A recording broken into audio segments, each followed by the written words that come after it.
¿Alguna vez te has preguntado quiénes aparecen en esta lista de nombres cada que termina una película? ¿Alguna vez te has puesto a leer cada uno de ellos y qué es lo que hacen? El día de hoy conoceremos a 3 personas que salen en esos créditos. Conoceremos un poco qué hacen, cómo lo hacen y cuál ha sido su proceso creativo. Yo soy Nicole Cano, esto es Cultura TV, un programa de la Secretaría de Cultura Jalisco y el día de hoy aquí, en Jalisco TV. Comenzamos. Hola, yo soy Paco Herrera, soy director de fotografía, productor, creador audiovisual. Backlight es una casa productora, es un estudio que arrancó operaciones en el 2000 y ha tenido muchas etapas en los últimos 25 años.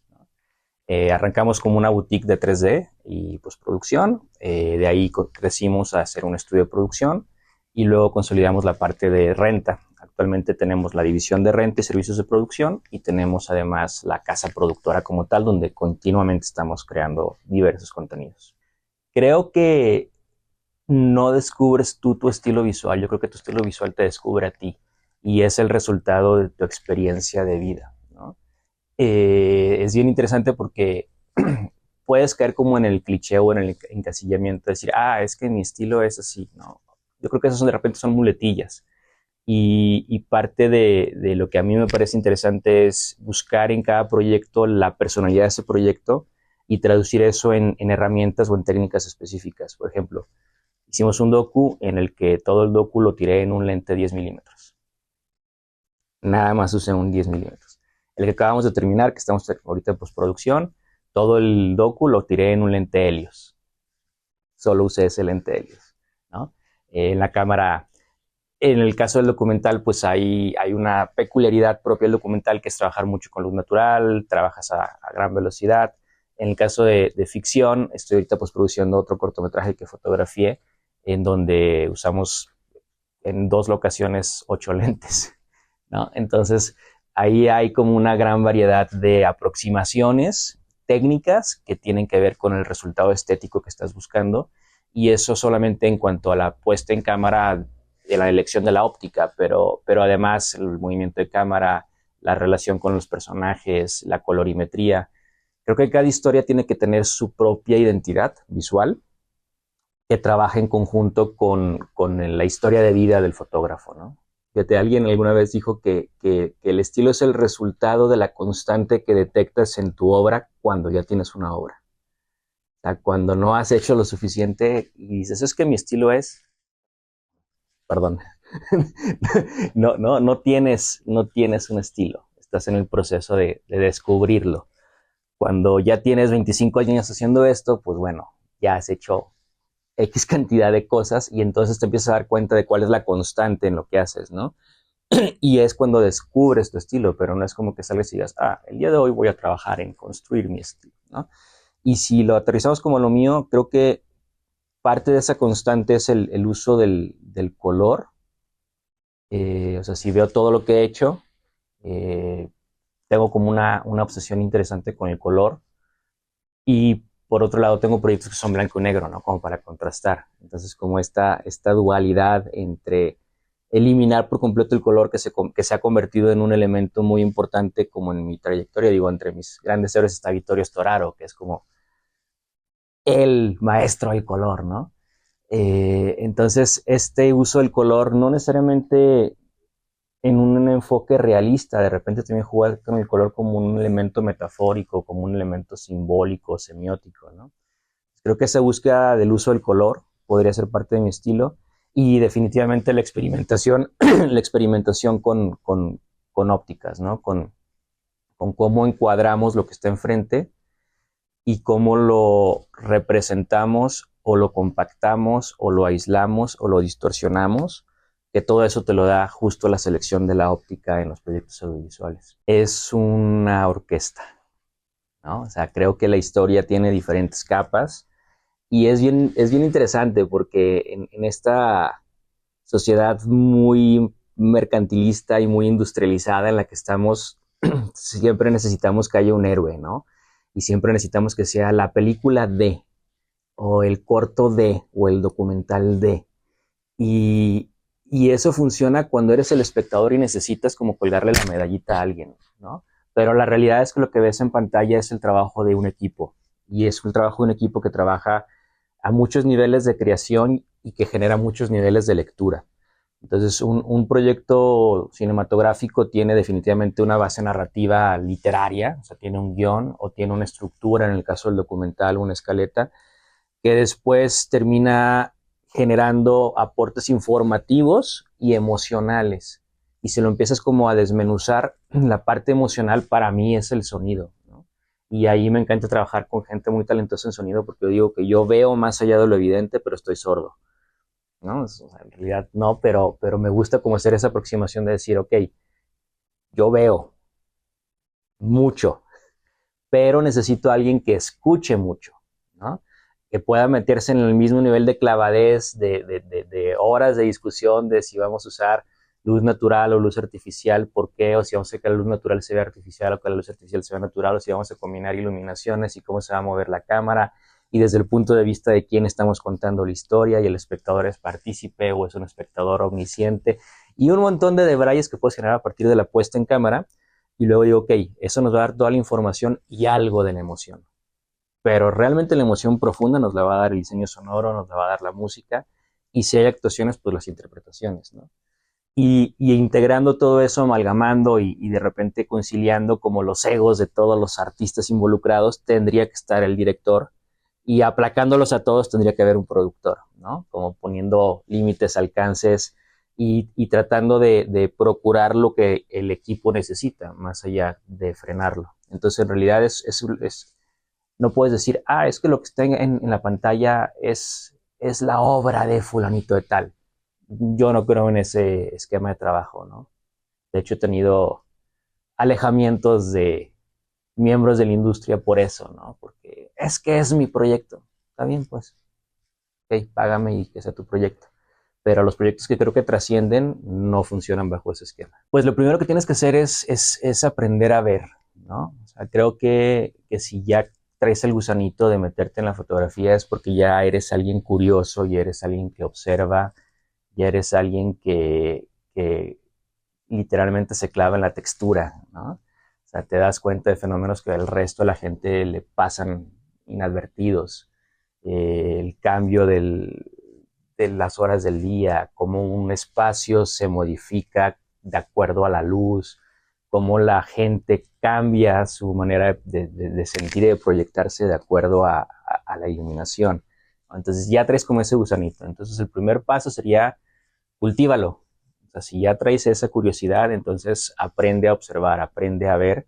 La segunda es estudia, pero no en la manera tradicional, ¿no? Para ser fotógrafo creo que tienes que ser un apasionado de la imagen, y eso implica pues conocer pintura, escultura, artes plásticas, darte cuenta de las diferentes corrientes de representación. Al final de cuentas es lo que estamos haciendo, representando el mundo. Hoy lo podemos representar de una manera muy, muy onírica o muy realista.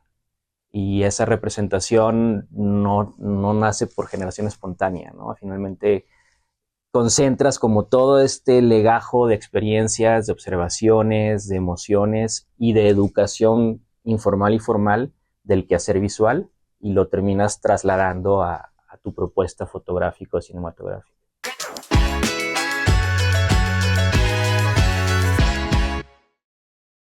Me llamo Rafael Ramírez, soy director de fotografía. El trabajo de dirección de fotografía es como, de cierto modo, puede ser muy técnico o también puedes irte como a, no sé, hacerlo como más en conexión con dirección y un poco más relajado y más humano. En mi caso, mi aproximación a la fotografía pues es documental, como el género como que donde me siento más a gusto o más identificado, pues son las historias que me interesan. Y en la dirección de fotografía documental, pues sí hay una relación muy, muy íntima como con el director y con los personajes.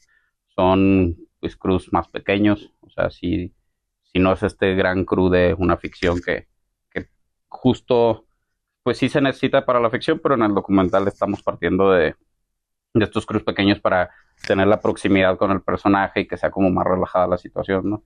Entonces, pues sí, o sea, mi trabajo sí es muy técnico en ese sentido, pero también es muy humano, ¿no? Entonces, como que la fotografía para mí es el pretexto para conocer personas, ¿no?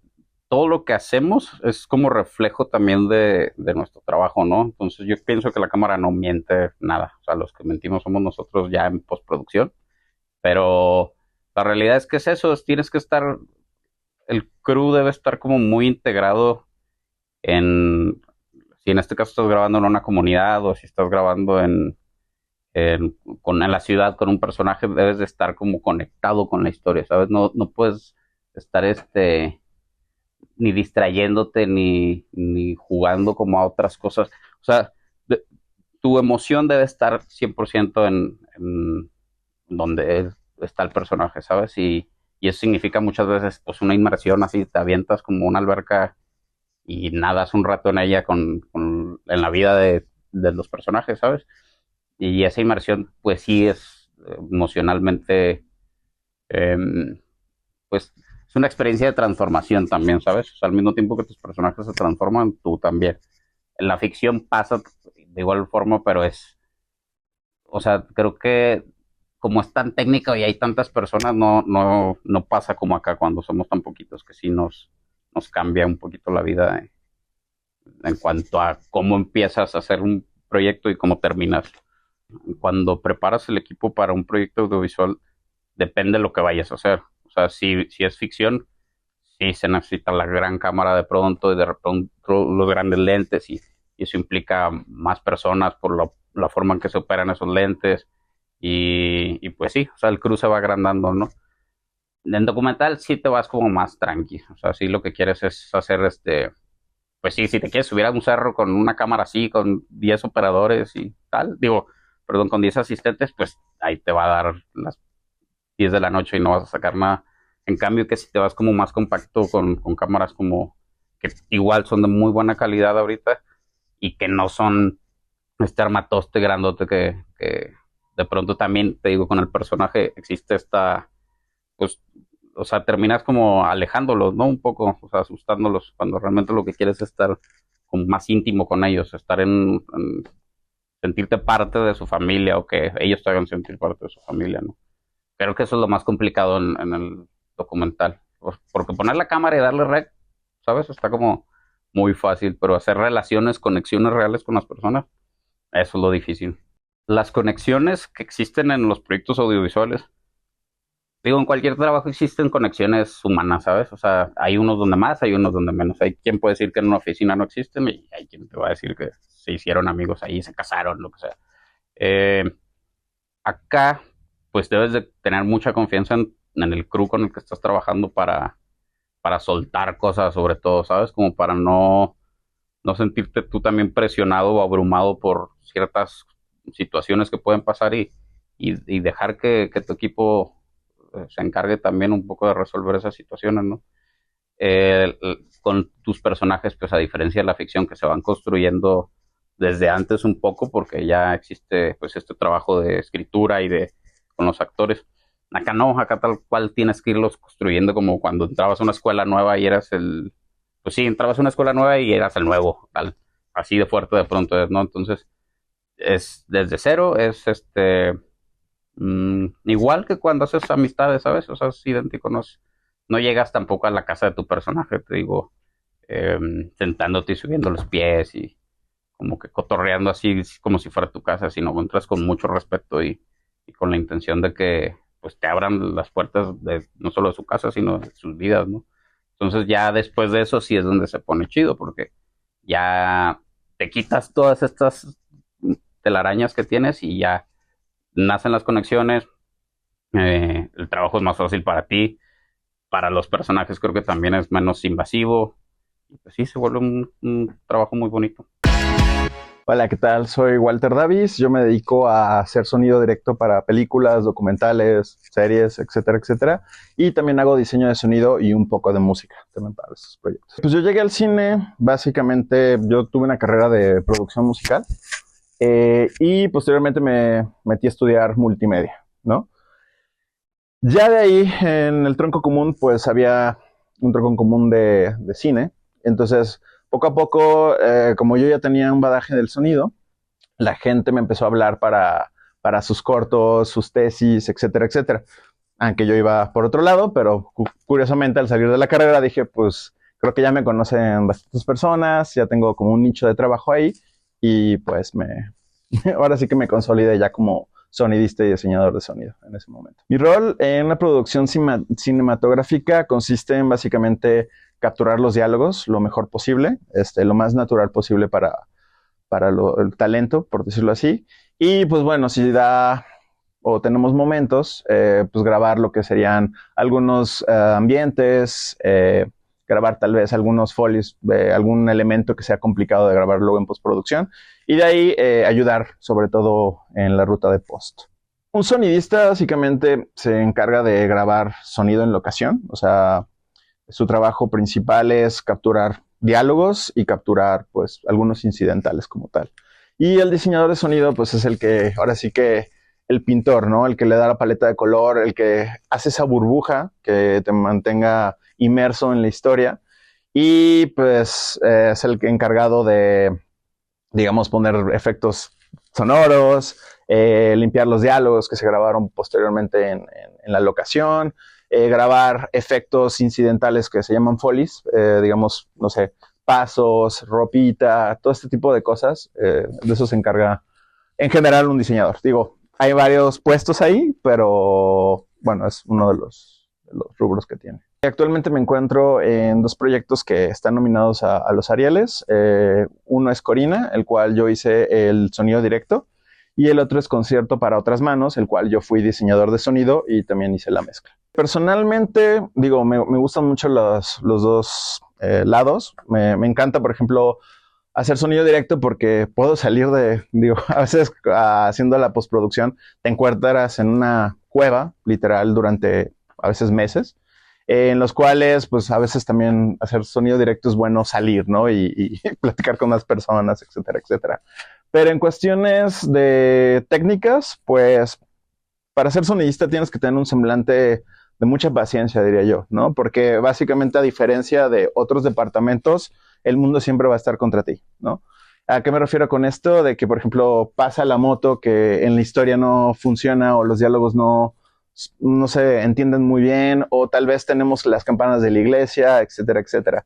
Todos los sonidos pueden ser utilizados narrativamente, pero el problema es cuando realmente la historia no va con ello, o tu diálogo no es lo suficientemente legible con los sonidos que tienes. Incluso hasta los pájaros, los perros, la gente hablando, incluso hasta dentro del set, gestiona un gran problema, ¿no? Entonces creo que debes de tener un semblante de mucha paciencia y muy preciso en cuándo actuar, decir, esto es complicado de grabar, y cuándo decir, ok, sí podemos, y en postproducción podemos arreglarlo un poquito, ¿no? Pues bueno, a mi parecer, digo, yo también me gusta mucho visualmente la fotografía, es algo que también peco, me encanta la foto, sobre todo foto fija, pero creo que de cierta manera el sonido es esta burbuja que te encapsula a poner atención, ¿no? Te ayuda a crear este mundo específicamente y a sentirlo como tal, porque visualmente pues no te pega, ¿no? Al cuerpo, pero el sonido sí son ondas sonoras que mueven tus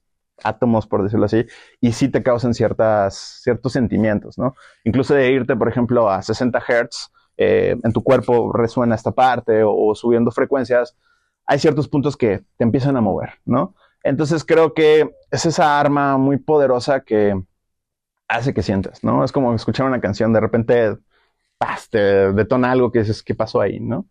Y eso es lo padre del sonido como tal. Pues yo digo que vean películas que, bueno, les pueden llegar a gustar bastante, pero casi todas las películas, por ejemplo, yo soy fanático de Jurassic Park, creo que esa es una de las... Yo cuando era niño, creo que estaba una delgada línea en donde decía, me voy a volver paleontólogo, me voy a dedicar al sonido. ¿Por qué? Porque la creación de los sonidos de los dinosaurios a mí me cautivó completamente, ¿no? Entonces creo que siempre es bueno basarte, o sea, y si te interesa el sonido, ver una película que te llene demasiado, y ver cómo le hicieron, cómo crearon ese mundo por detrás, ¿no? Porque si tú ves los videos del behind de ciertos efectos y todo eso, te das cuenta de que pues son cosas que ni siquiera tienen nada que ver con la imagen, ¿no? Son cosas completamente diferentes. Entonces, pues, les recomendaría que si se quieren incursionar o quieren saber más de sonido, pues, simple y sencillamente a veces es bueno cerrar un poquito los ojos y escuchar, ¿no? Una buena película siempre va a estar contada con el sonido también. O sea, tú puedes cerrar los ojos y entender qué es lo que está pasando. Estilos de trabajar, diferentes sonidos, estilos de hacer sonidos y bueno, mucho talento jalisciense es lo que vimos el día de hoy. Yo soy Nicole Cano, esto fue Cultura TV, un programa de la Secretaría de Cultura Jalisco y agradecemos a ti y a todas las personas que hacen posible que hoy estemos aquí en tu pantalla. Si quieres saber más sobre nuestros invitados, sobre lo que hacen y bueno, todo el talento jalisciense que está ahora activo, sigue nuestras redes sociales como Cultura Jalisco y no te pierdas de todo lo que tenemos para ti. Nos vemos para la próxima.